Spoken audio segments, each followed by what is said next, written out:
السلام علیکم ناظرین، میں ہوں علی نواز، آپ دیکھ رہے ہیں میرا یوٹیوب چینل ٹاک زون۔ ناظرین، آج کی دو ٹاپ سٹوریز ہیں جن کے اوپر بھی بات کریں گے۔ سب سے پہلے سٹوری ہوگی ہمارے پاس انسداد دہشت گردی عدالت لاہور سے تحریک لبیک پاکستان کے لیے ایک بہت ہی اچھی خبر، اور دوسری سٹوری ہمارے پاس ایک غیر مسلم ملک کا توہین رسالت صلی اللہ علیہ وآلہ وسلم کے حوالے سے بہت بڑا اقدام۔ یہ دو سٹوریز ہمارے پاس، اس کے اوپر بات کریں گے۔ اس سے پہلے اگر آپ میرے چینل پر پہلی مرتبہ آئے تو چینل کو لائک اور سبسکرائب ضرور کر دیں تاکہ یہ حق اور سچ کی آواز اسی طرح آپ تک پہنچتی رہے۔ ویڈیو میں کمنٹ ضرور کیا کریں، آپ لوگوں کے کمنٹ سے ہمیں موٹیویشن ملتی ہے۔ چلتے ہیں اپنے موضوع کی طرف۔ ناظرین، جہاں پر تحریک لبیک پاکستان کے اوپر اتنا بڑا ظلم اور فسطائیت کا مظاہرہ ابھی تک بھی ہو رہا ہے، جس طرح ہم نے آپ کو پچھلی ویڈیو میں بتایا تھا کہ علامہ ڈاکٹر شفیق امینی کے آستانے پر اور ان کے گھر پر بھی لگاتار کے پولیس کی طرف سے چھاپے مارے جا رہے ہیں۔ ایسی صورت میں اچھی خبریں بھی ملنے لگ گئی ہیں۔ انسداد دہشت گردی عدالت لاہور اور تھانہ شاہدرہ سے بہت ہی اچھی خبریں کل ہمیں سننے کو ملی ہیں۔ کل کے دن تحریک لبیک پاکستان کے 80 کارکنوں کی لاہور انسداد دہشت گردی کی عدالت اور تھانہ شاہدرہ سے ضمانتیں منظور ہو چکی ہیں۔ یہ ایک بہت بڑا فگر ہے جو کہ دیکھنے میں آیا ہے۔ 80 کارکنان کی ضمانتیں کل کے دن میں منظور ہوئی ہیں لاہور اور شاہدرہ تھانے سے۔ ضمانتی پروسیس کمپلیٹ ہونے کے بعد ان کی رہائی عمل میں لائی جائے گی۔ سننے میں آ رہا ہے کہ 2 لاکھ کے مچلقے ان کارکنان کے لواحقین نے جمع کرانے ہیں، اس کے بعد ان کی رہائی عمل میں لائی جائے گی۔ یا تو یہ 2 لاکھ روپے جمع کرائیں گے، یا کسی پراپرٹی کے ڈاکومنٹ جمع کرائیں گے، یا کسی زمین کے ڈاکومنٹ جمع کرائیں گے، تو ان کی جو ہے وہ مچلقوں کی جو پروسیس ہے ان کا وہ کمپلیٹ ہو جائے گا۔ اس کے بعد ان کو فوری طور پر رہا کیا جائے گا۔ جب تک ضمانتی مچلقے جمع نہیں ہوتے تب تک یہ لوگ جیلوں میں بند رہیں گے، اور ضمانتی پروسیس مکمل ہونے کے بعد ان کو فوراً رہا کیا جائے گا۔ ناظرین، دوسری بات یہ کہ تحریک لبیک پاکستان کے جو اسیران ہیں، میں نے پہلے بھی ایک مرتبہ بتایا تھا کہ ایک تو وہ پریشان ہیں کہ ان کے لوگ جیلوں کے اندر بند ہیں پچھلے 5 مہینے سے، دوسری طرف وکلاء کے نام پر بہت زیادہ لوگ ان لوگوں سے فراڈ بھی کر رہے ہیں، اور لواحقین کی طرف سے شکایتیں بھی موصول ہو رہی ہیں کہ جی ہم سے 2 لاکھ روپے لیے گئے ہیں، لیکن ہمیں جو ہے اپنے لواحقین کمپلین کر رہے ہیں کہ ہمارے جو پیارے ہیں ان کی رہائی عمل میں لائی نہیں جا سکی ابھی تک۔ تو میں ان لوگوں کو ایک مرتبہ پھر بتا دوں کہ آپ لوگوں سے فراڈ ہو رہا ہے،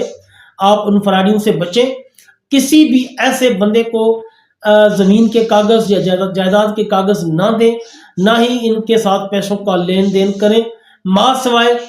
ان وکلاء ٹیم کے جن کو تحریک لبیک جو مرکز ہے اس نے اپوائنٹ کیا ہے یا ان کو ہائر کیا ہے، اور ان کے علاوہ اگر آپ سے کوئی اس طرح کا تقاضا کرتا ہے پیسوں کا تو بالکل ان کو پیسے نہ دیں۔ تحریک لبیک مرکز کی طرف سے صرف برہان معظم جو وکلاء پینل ہے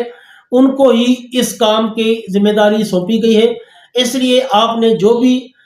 ضمانتی پروسیس کا لین دین کرنا ہے وہ برہان معظم وکلاء پینل کے ساتھ کرنا ہے، ان سے رابطہ کرنا ہے، اور جو کیس کے اخراجات ہیں وہ آپ نے بالکل بھی نہیں دینے، وہ تحریک لبیک کا جو مرکز ہے وہی ادا کرے گا۔ ناظرین، چلتے ہیں اپنی دوسری خبر کی طرف۔ پاکستان ہمارا اسلامی ملک ہے، ہمارے اسلامی ملک میں ناموس رسالت کے جو قوانین ہیں وہ تو موجود ہیں، لیکن ان پر عمل نہیں ہو رہا، کیونکہ جو حکومت ہمارے اوپر مسلط کی گئی ہے یہ بیرونی آقاؤں کے کہنے پر چل رہی ہے، ٹوٹل ہی ان کے جو آرڈرز آتے ہیں ان کے اوپر عمل کرتی ہے۔ ایک تحریک لبیک پاکستان کی جو پرامن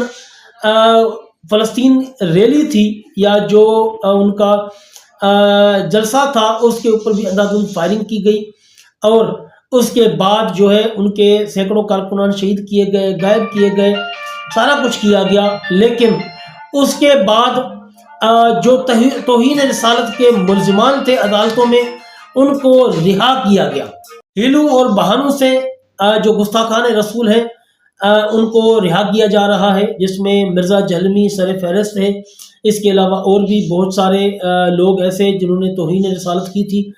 یا توہین مذہب کی تھی، ان کو رہا کیا جا رہا ہے۔ ایسی صورت میں ایک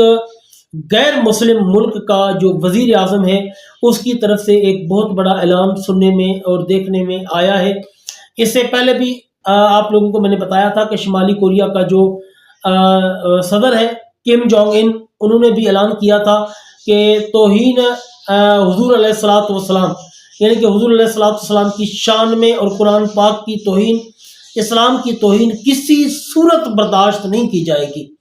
اور جو بھی ایسا کام کرے گا اس کے لیے ہمارے ملک میں کوئی جگہ نہیں ہے، اس کو سخت سزا دی جائے گی۔ ابھی آج ایک اور غیر مسلم ملک ہے، اس نے بھی اعلان کر دیا ہے کہ جو بھی حضور علیہ الصلوۃ والسلام کی یا دین اسلام کی توہین کرے گا اس کے لیے ہمارے پاس کوئی جگہ نہیں ہے،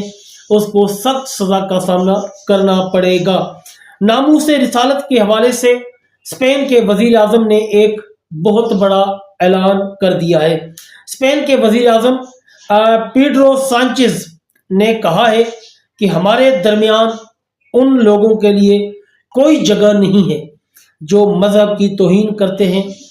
جو بھی آخری نبی حضرت محمد مصطفیٰ صلی اللہ علیہ وآلہ وسلم یا دین اسلام کی توہین کرے گا اسے 5 سال قید کی سزا کا سامنا کرنا پڑے گا۔ ناظرین، ایک غیر مسلم ملک کے وزیر اعظم کی طرف سے یہ بہت بڑا اعلان ہے۔ ہم توقع کرتے ہیں کہ باقی جو اسلامی ملک ہیں ان میں قانون تو بنے ہوئے ہیں لیکن عمل نہیں ہوتا، وہ کم سے کم ان غیر مسلموں کو دیکھ کر اس قانون پر عمل کریں۔ آپ دیکھیں کہ ایک غیر مسلم حضور علیہ الصلوۃ والسلام کے بارے میں کیا اپنے تاثرات رکھتے ہیں، اور انہوں نے اپنے ملک میں کس طرح کے قانون بنائے ہیں کہ جو حضور علیہ الصلوۃ والسلام کی توہین کرے گا یا دین اسلام کی توہین کرے گا ان کو سخت سزائیں دینے کا اعلان کیا ہے۔ ان حالات میں ہمارے پاکستانی حکمرانوں کو بھی اور اپنے ججز کو بھی سوچنا چاہیے کہ جو ہم یہاں پر توہین مذہب اور توہین رسالت صلی اللہ علیہ وسلم کرنے والوں کو رعایتیں دے رہے ہیں، یہ کسی بھی رعایت کے مستحق نہیں ہیں، یہ کسی بھی کنسیشن کے مستحق نہیں ہیں۔ ان کے لیے جو سزائیں قانون میں مختص کی گئی ہیں، سزائے موت، وہ یقیناً اس پر عمل کریں گے اور اس قانون کو لے کر آگے چلیں گے، اور جتنے بھی مجرمان جو کہ سزا یافتہ ہیں، جن کو سزائیں نہیں ہو رہی، ان کو سزائیں ضرور دی جانی چاہیے، کیونکہ اگر ان کو سزائیں دیں گے تو آئندہ کوئی بھی اس طرح کا عمل کرنے سے پہلے 1000 بار سوچے گا، اور ان کا جو انجام ہے وہ ضرور اپنے سامنے رکھے گا کہ پہلے فلاں بندے نے توہین کی تھی تو اس کو پھانسی کی سزا ہوئی ہے، وہ ایسا کام کرنے سے پہلے 1000 بار ضرور سوچے گا۔ اس لیے ہمارے ملک میں قانون تو بنا ہوا ہے لیکن اس پہ عمل درآمد نہیں ہو رہا۔ ہمارے حکمرانوں کو اور ججز کو چاہیے کہ فوری طور پر ان سزا یافتہ مجرمان کو کفر کردار تک پہنچائیں، اور جتنے کیسز بھی بقایا پینڈنگ پڑے ہوئے ہیں ان کا اسپیڈی ٹرائل کریں اور ان کو اپنے انجام تک پہنچائیں، تاکہ دوبارہ کوئی بھی ہمارے دین اسلام اور حضور علیہ الصلوۃ والسلام کی شان میں گستاخی کرنے سے پہلے 1000 بار سوچے اور اپنے انجام کو سامنے رکھے۔ ہمارے اسلامی ملک میں ان قوانین پر عمل درآمد کی سخت ضرورت ہے۔ ایسے حالات میں جب تحریک لبیک پاکستان کو دیوار سے لگانے کی فل کوشش کی گئی ہے، اور ان کی غیر موجودگی میں اور ان کی قائدین کی غیر موجودگی میں ان کو توہین رسالت کے ملزمان اور مجرمان کو فائدہ پہنچایا جا رہا ہے، یقیناً تحریک لبیک پاکستان اگر آج میدان میں ہوتی تو یہ حکومت کبھی بھی اس طرح کے کام نہ کرتی، کیونکہ توہین رسالت تحریک لبیک پاکستان کی ایک ریڈ لائن ہے، اور انہوں نے ہمیشہ بتا دیا ہے کہ ہماری ریڈ لائن یہی ہے، اور ہماری پارٹی بنانے کا مقصد ہی یہی ہے کہ کوئی بھی کمینہ اٹھ کے حضور علیہ الصلوۃ والسلام کی شان میں گستاخی نہ کرے، اور جب بھی وہ گستاخی کرتا ہے تو تحریک لبیک صف اول میں ان کے خلاف کھڑی ہو جاتی تھی۔ اس لیے ان لوگوں کو تکلیفیں تھیں، قادیانیوں کو تکلیفیں تھیں، ٹرمپ اور اسرائیل کو تکلیف تھی، اس لیے انہوں نے تحریک لبیک کی قیادت کو ہی سرے سے غائب کر دیا ہے۔ ہم امید کرتے ہیں کہ جلد از جلد تحریک لبیک کی قیادت کو بھی ریلیز کیا جائے گا، منظر عام پر لایا جائے گا، یا ان کو عدالتوں میں پیش کیا جائے گا، اور یہ جو مجرمان اور ملزمان ہیں ان کے کیسز کا اسپیڈی ٹرائل ہوگا،